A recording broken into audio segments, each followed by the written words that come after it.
किस प्रकार उसने दुख भोगा। जो राजा पुरुष थे ये 10 जन्म तक पहले तो व्याध बने थे, और व्याध के समय में ही केवल एक बार इन्होंने पथिक को कीचड़ युक्त जल जो था उसके ऊपर छिड़क दिया था, बल्कि केवल मात्र इसलिए कि जो धन है वह धन मुझे मिल जाए या मुझे धन बता दे, ये होश में आ जाए, इसी कारण से। और उसका पुण्य इतना बड़ा इन्हें प्राप्त हुआ कि राजा के घर में जन्म लिया इन्होंने, और साथ में ये राजा बने। लेकिन इन्होंने कभी दान नहीं किया था, कि वैशाख धर्म का पालन नहीं किया था, इसीलिए इनका राज हाथ से चला गया। और जब पुनः राज चला गया, महात्माओं के दर्शन इन्हें प्राप्त हुए। महात्माओं से इन्होंने पूछा, महाराज मैंने जीवन पर्यंत कोई भी ऐसा कार्य नहीं किया है इस जन्म में जिससे कि मुझे दुख प्राप्त हो, लेकिन फिर भी न जाने क्यों ऐसा क्यों मेरे साथ में हो रहा है। मेरा राज चला गया, मेरा धन कोष हर लिया गया, शत्रु राजाओं ने मुझे पराजित कर दिया, और मैं 53 वर्ष से इस गुफा में बैठ करके इसमें व्यतीत कर रहा हूँ। मैं अपने पुत्रों को, अपनी पत्नियों को, अपने सैनिकों को सुख नहीं दे पा रहा हूँ।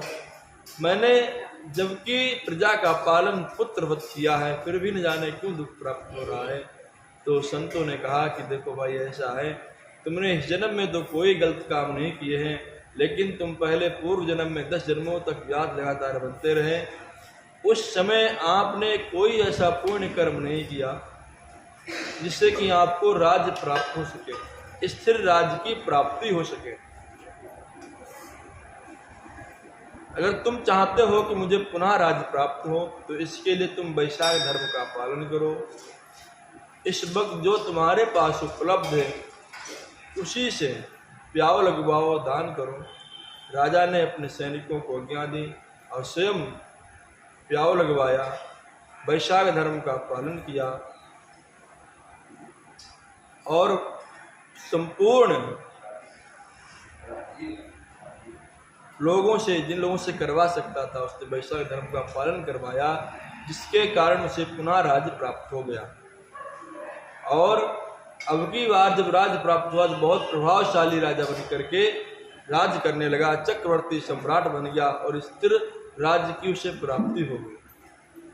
प्यारे सज्जनों, जो लोग वैशाख धर्म का पालन करते हैं उन्हें भगवत कृपा से स्थिर राज्य की प्राप्ति होती है। स्थिर राज्य अर्थात हमेशा रहने वाला, कभी न नाश होने वाला। नहीं तो संपत्ति तो चल है, आज प्राप्त हुई पता नहीं कब चली जाए।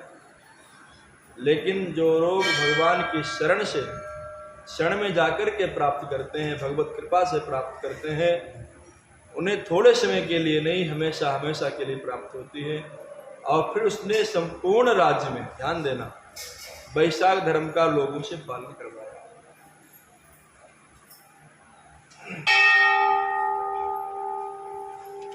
और एक दिन उसे भगवान के अक्षय तृतीया के दिन दर्शन भगवान को प्राप्त हुए, भगवान के दर्शन से प्राप्त हुए।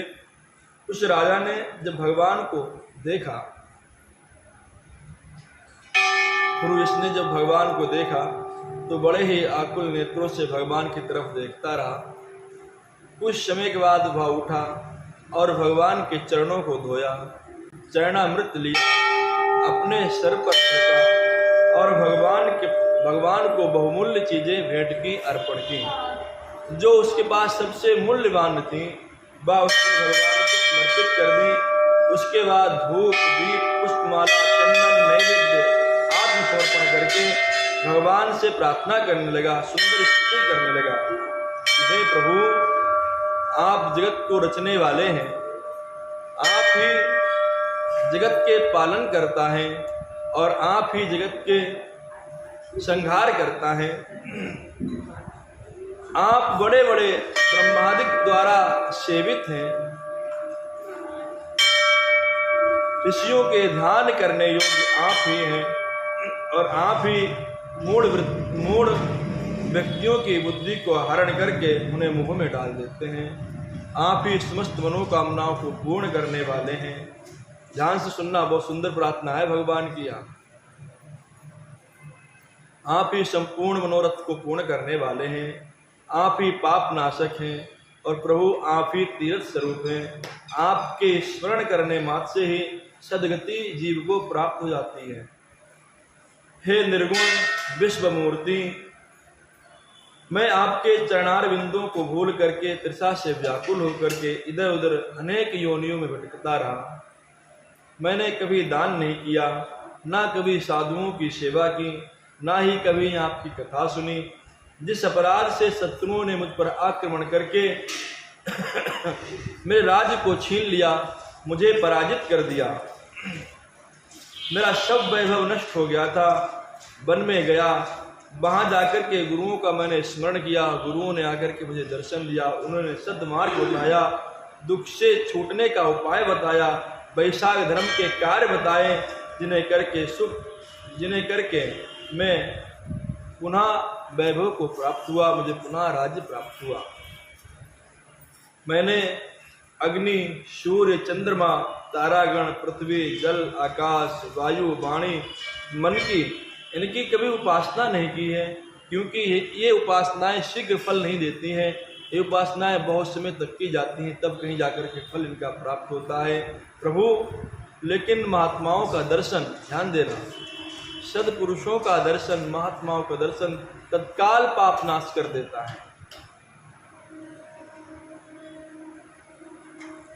और यही बात श्रीमद् भागवत में माँ भक्ति ने नारद जी से कही थी कि भो भो साधवो क्षणं तिष्ठा मचिन्तामपि नाशय दर्शनं तव लोकस्य सर्वथा हरं परम।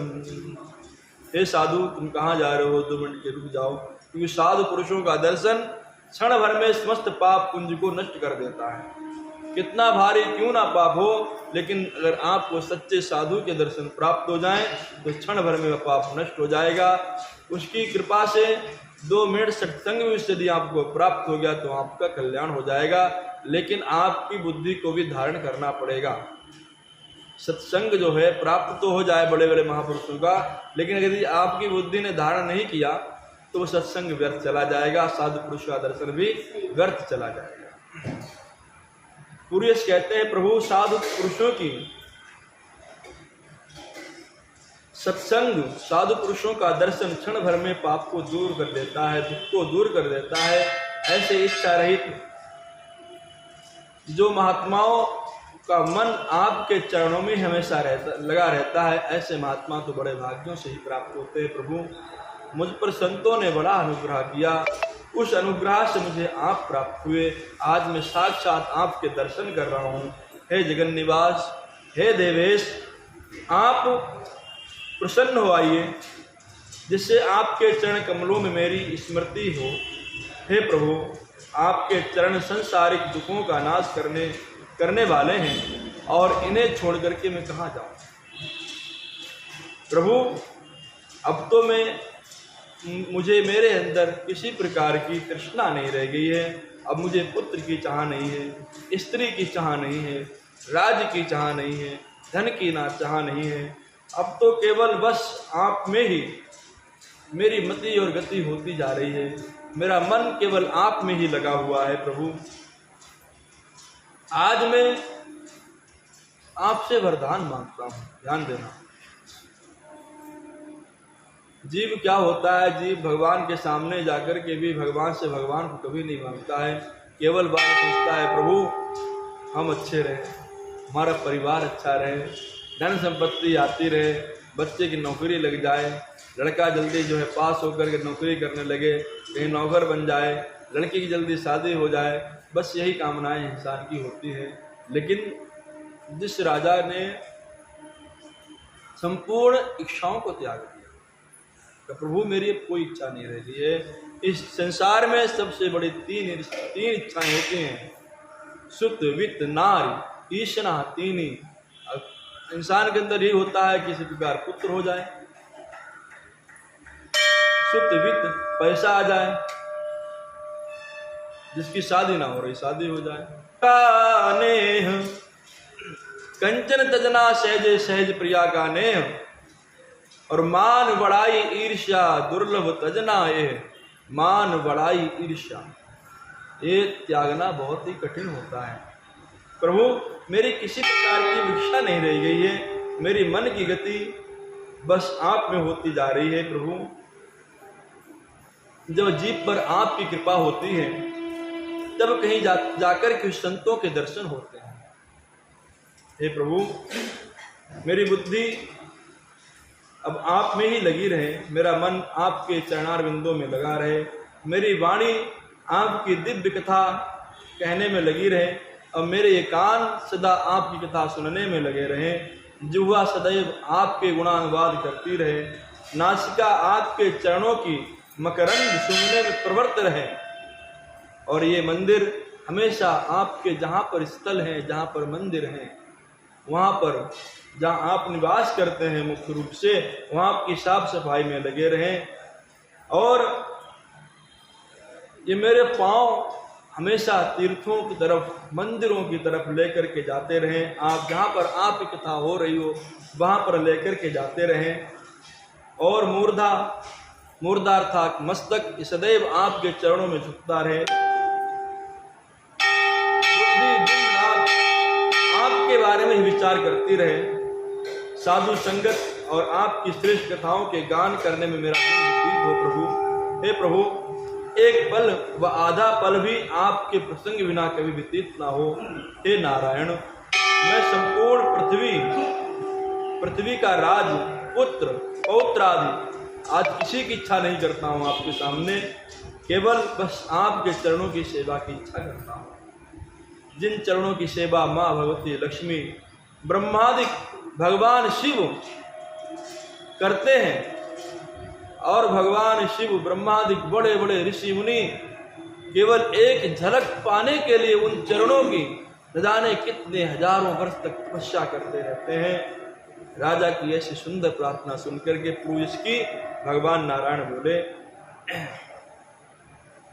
ये तुम मेरे बहुत ही प्यारे भक्त हो, तुम निष्काम हो, तथापि मैं आज तुम्हें देव दुर्लभ वरदान देता हूँ। ध्यान देना भगवान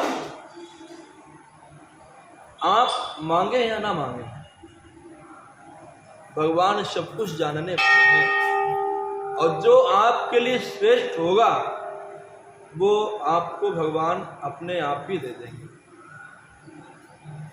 अगर आप भगवान की सच में उपासक हैं तो आपके लिए जो श्रेष्ठ होगा वो आपको अपने आप दे देंगे। यद्यपि आप भगवान के उपासक नहीं हैं तो आप जैसा कर्म करते रहेंगे वैसा फल आपको मिलता जाएगा। यद्यपि भगवान के आप उपासक हैं, भगवान को आप मानते हैं, तो सच यह है कि आपको फिर मांगने की कुछ भी जरूरत नहीं है। और यदि आप भगवान से मांगते भी हैं तो आपके पास मांगने की क्षमता नहीं है कि आप भगवान से कितना मांग सको। यही मांगोगे अधिक ऐसा है इस पृथ्वी का राजा बन जाऊं, त्रैलोक्य का राजा बन जाऊं, क्या पता भगवान आपको निजी लोक बसा करके दे दे। कौन सी उनके लिए बड़ी बात है। भगवान ने ध्रुव लोक, ध्यान देना, ध्रुव भगवान के भक्त ध्रुव थे और भगवान ने उनके लिए निजी लोक बसा करके, इसको ध्रुव लोक के नाम से जानते हैं, आज कहते हैं ध्रुव तारा चमक रहा है, तो ध्रुव लोक ही बसा करके उनको दे दिया। और वो ऐसे नहीं, सदैव इस धरती को छोड़ करके उस लोक में पहुंचे। और इतना ही नहीं, अपने परिवार सहित आज भी ध्रुव जी महाराज अपने लोक में निवास करते हैं। तो भगवान की बड़ी अद्भुत कृपा है कि भगवान आपको क्या दे दें या किसी को कुछ नहीं पता। इसलिए भगवान से कोई मांगना नहीं चाहिए। भगवान से भगवान की ही कृपा मांगो, भगवान से केवल भगवान को ही मांगो, बस सबसे बड़ी बात यही है। भगवान कहते हैं कि आज मैं तुम्हें देव दुर्लभ वरदान देता हूं जो मैंने देवताओं को भी नहीं दिया। 10,000 वर्ष की तुम्हारी अवस्था होगी, 1-2 हजार वर्ष की नहीं। आज तो 100 वर्ष जीना इंसान को मुश्किल पड़ रहा है, भगवान ने पुरुष से कहा कि तुम्हारी 10,000 वर्ष की अवस्था होगी, और जब तुम्हारी अवस्था जब भगवान ने दी तो उसमें रोग भी नहीं होंगे, जरा भी नहीं होगी। जरा अर्थात बुढ़ापा नहीं होगा।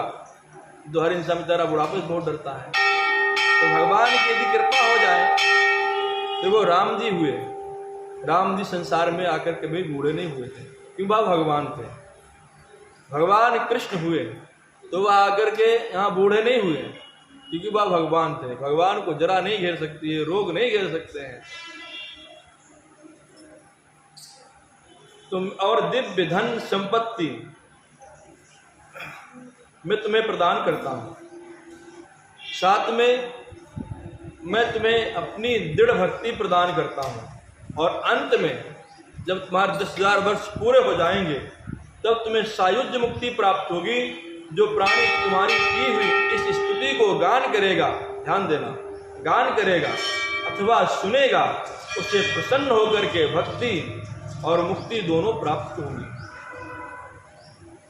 आज तुमने मेरी प्रार्थना की है, भगवान कहते हैं पुरुष, इसे अक्षय तृतीया के नाम से जाना जाएगा। ध्यान देना, यदि आपसे कोई पूछ ले भाई अक्षय तृतीया क्यों मनाते हो, तो आप बता नहीं पाओगे अक्षय तृतीया क्यों मनाई जाती है।